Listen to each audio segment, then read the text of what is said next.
कुंडली में अगर पितृदोष हो तो वह पूरी तरह समाप्त कभी भी नहीं होता है, चाहे कितना भी उपाय किया जाए।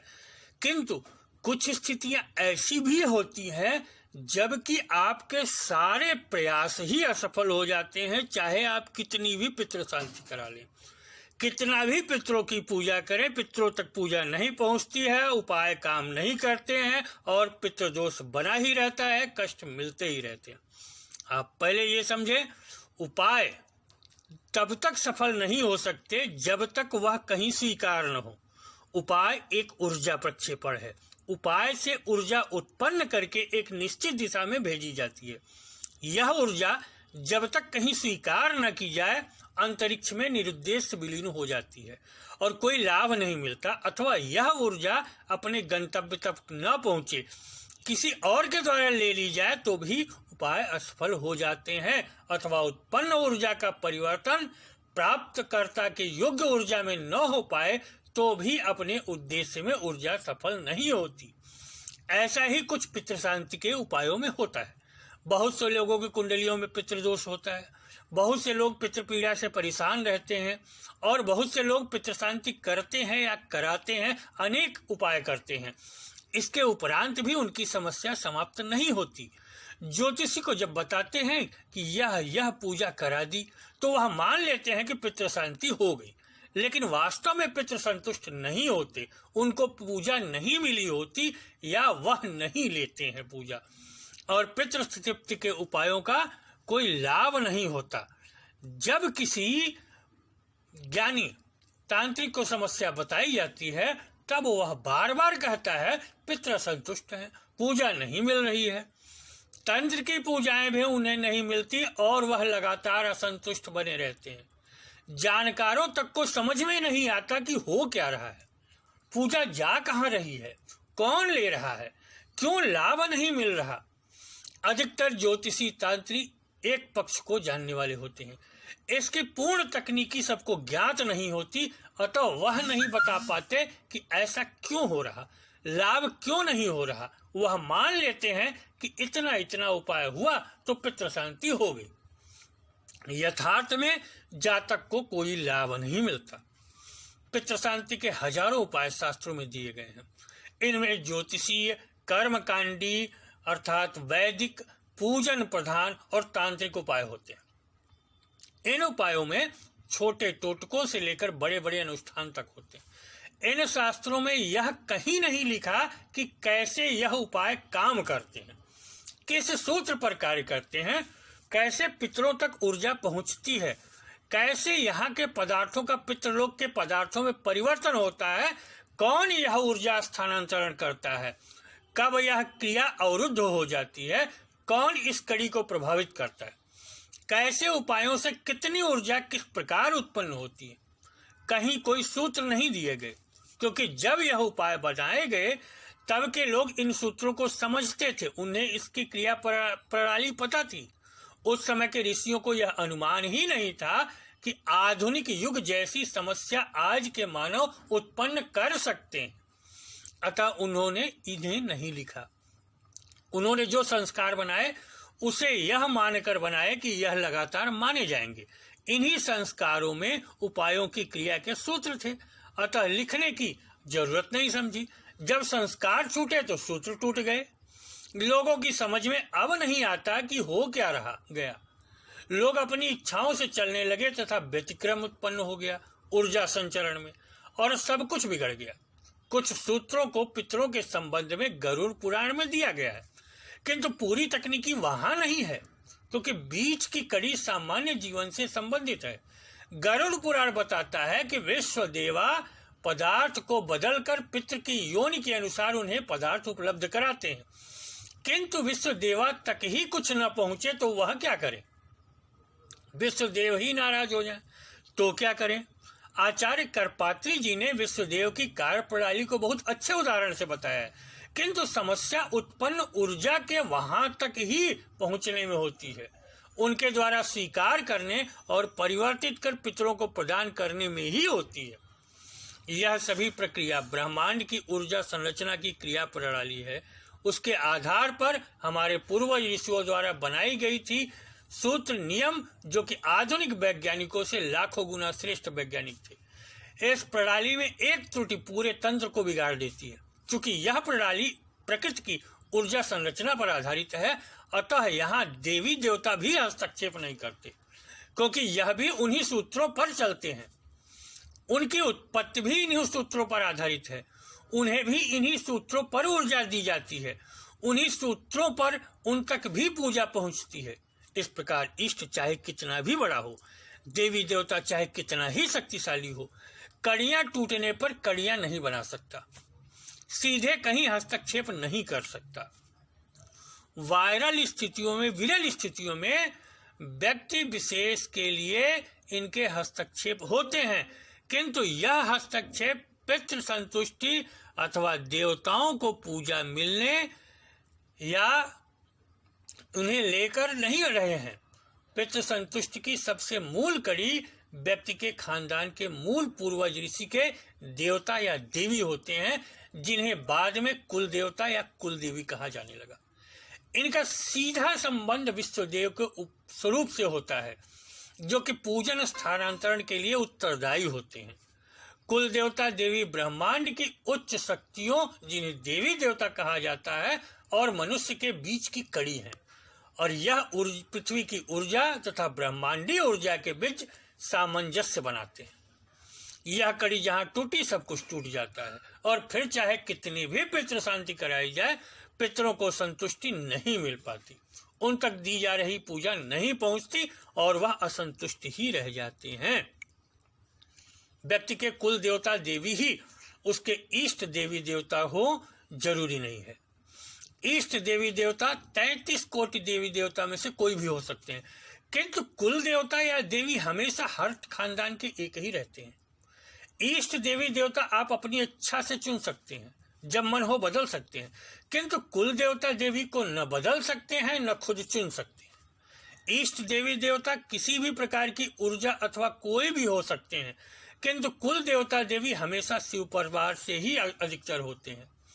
शिव शक्ति की उत्पत्ति और संहार के कारक है, यही पृथ्वी के नियंता है, अतः यही कुल देवता देवी होते हैं किसी न किसी रूप में। सभी कुल देवता देवी इनके ही रूप होते हैं, भले उनका नाम कहीं भी कुछ भी रख दिया जाए। अवतारों तक को इनकी पूजा करनी ही होती है, चाहे कोई भी अवतारी पुरुष हो। इनके बिन पृथ्वी पर कोई कार्य सफल नहीं हो सकता। सभी पितृ जिस किसी खानदान वंश से होते हैं और उनके रहते हुए भी कुल देवता के संरक्षण में होते हैं, और मृत्यु के बाद भी कुल देवता द्वारा ही उन तक अंश पहुंचता है। कुल देवता देवी द्वारा ही देव पूजन या इष्ट पूजन भी देवता या इष्ट तक पहुंचता है। यदि यह कुल देवता की कड़ी टूट गई या कुल देवता देवी रुष्ट हो गए तो इनकी पूजा नहीं हो रही, तो पितृ शांति के सारे उपाय और प्रयास असफल हो जाते हैं। यहाँ तक कि देवताओं तक की पूजा नहीं पहुंचती। पितृ शांति के उपायों में किसी न किसी देवता को ही पूजा दी जाती है। विभिन्न प्रयोजन किए जाते हैं, किंतु यह सीधे पितरों तक या देवताओं तक नहीं पहुंच सकती। कुल देवता देवी के बिन यह सब व्यर्थ हो जाता है। कहने को कोई कुछ भी कहे कि देवता चाहे तो क्या नहीं हो सकता, किंतु यह मात्र भ्रम ही होगा। लोग खुद को दिलासा देंगे या यह अहंकार में बोल रहे होंगे, क्योंकि देवी देवता भी इसी सूत्र से बंधे हैं। इतनी शक्ति भी आज के मानव में नहीं कि कोई देवता आकर सीधे उसके लिए हस्तक्षेप करे। सारी सृष्टि ऊर्जा सूत्रों पर चलती है, जिसकी कड़ी टूट जाने पर ऊर्जा संचरण बाधित हो जाता है। कुल देवता या देवी सीधे ब्रह्मांड की उच्चतर शक्तियां न होने पर भी उनके अंश अथवा पृथ्वी से जुड़ी उनकी ऊर्जा होते हैं। इनका संबंध परिवार की उत्पत्ति और सुरक्षा के साथ ही लोगों के मृत्यु के बाद की गति से होता है।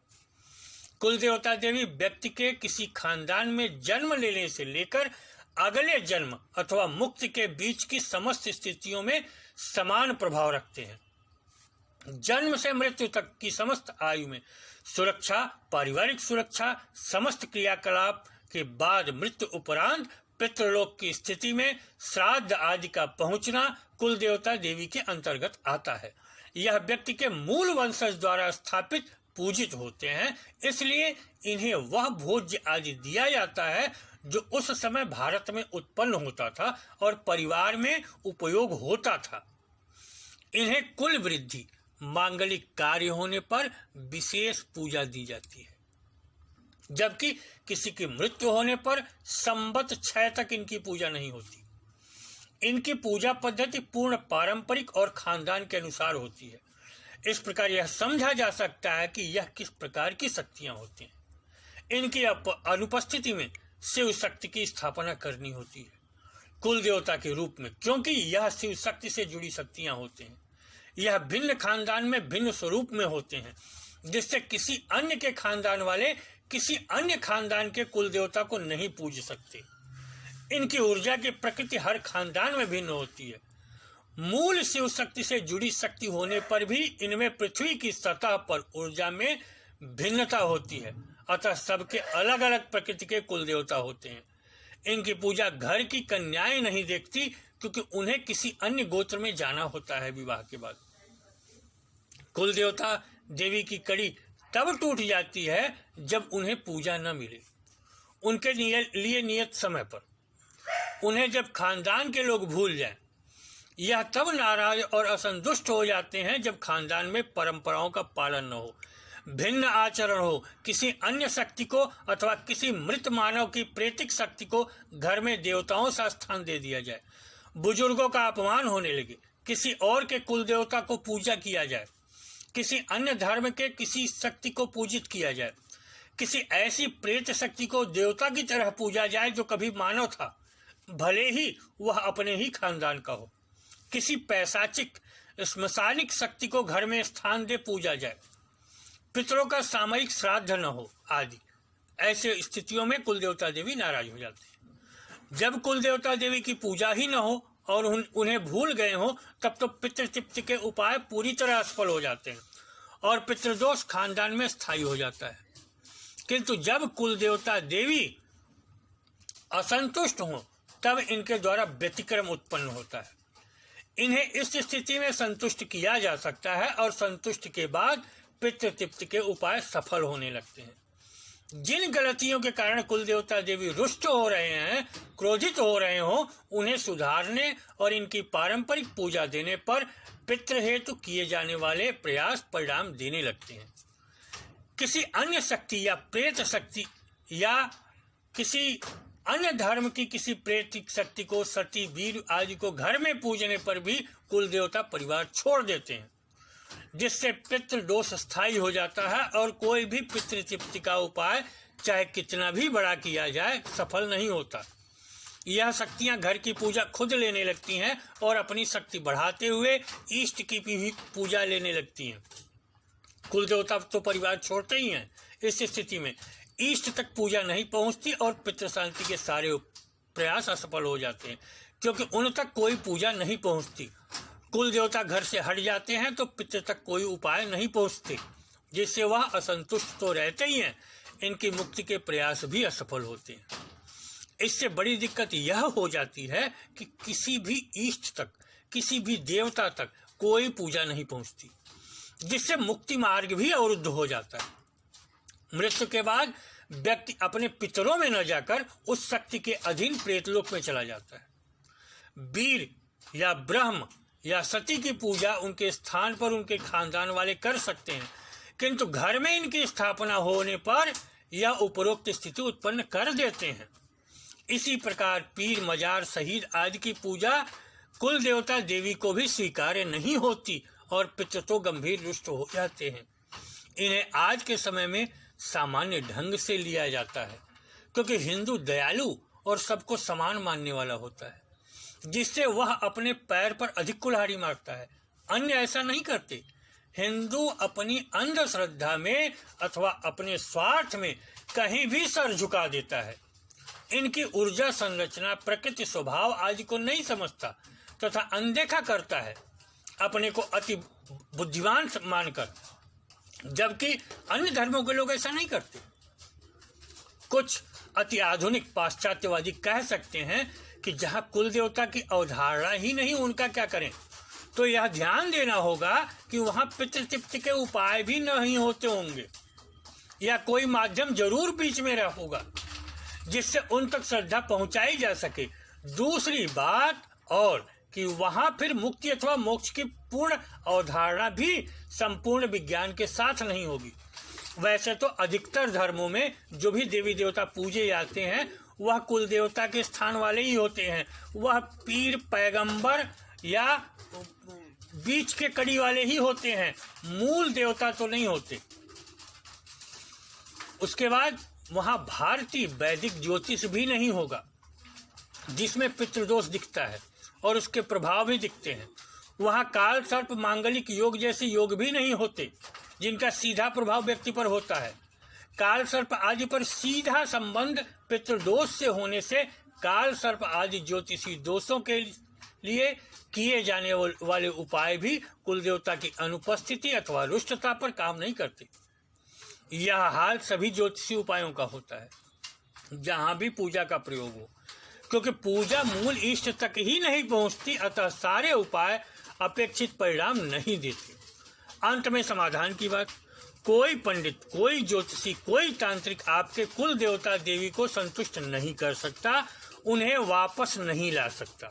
वह मात्र पितृ संतुष्टि के उपाय कर सकता है, किंतु वह तभी सफल होगा जब उपरोक्त स्थितियां न हो। कुल देवता देवी की संतुष्टि आपको करनी होगी। उनकी रुष्टता आप ही दूर कर सकते हैं। अगर वह खानदान छोड़ चुके हैं तो उन्हें आप ही ला सकते हैं या उनकी अन्य रूप में स्थापना आप ही कर सकते हैं। आपको ही यह करना होगा, दूसरा इनमें कुछ नहीं कर सकता। अगर आपके घर में किसी अन्य शक्ति का वास है अथवा आपके घर में किसी अन्य शक्ति को, जैसा कि हमने ऊपर बताया है, उन्हें पूजा जा रहा है, तो आपको ही उसका समाधान निकालना होगा। कुछ इस तरह से कि सांप भी मर जाए और लाठी भी न टूटे, आपका काम भी हो जाए और कोई कष्ट भी न हो, कोई परेशानी भी न हो। आप स्वयं कभी किसी प्रेतिक, पैशाचिक, श्मशानिक शक्ति को घर में स्थान न दें, न तो तात्कालिक लाभ के लिए कोई वचनबद्ध पूजा करें।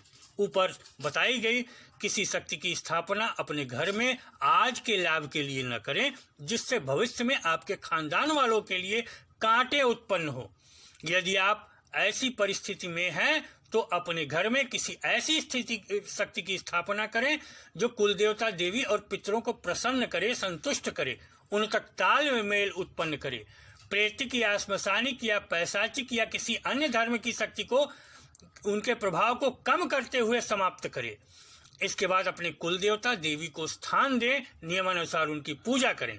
यदि उनका आपको पता नहीं है तो आपके अपने कौन देवी देवता हैं, तो आप ऐसी शक्ति की स्थापना करें जो इनकी कमी पूरी कर दे और वही रूप ले ले जो कल के कुल देवता देवी की थी। तब जाकर आपके उपाय भी सफल होंगे और आपकी पूजा भी आपके इष्ट तक पहुंचेगी। नमस्कार, धन्यवाद।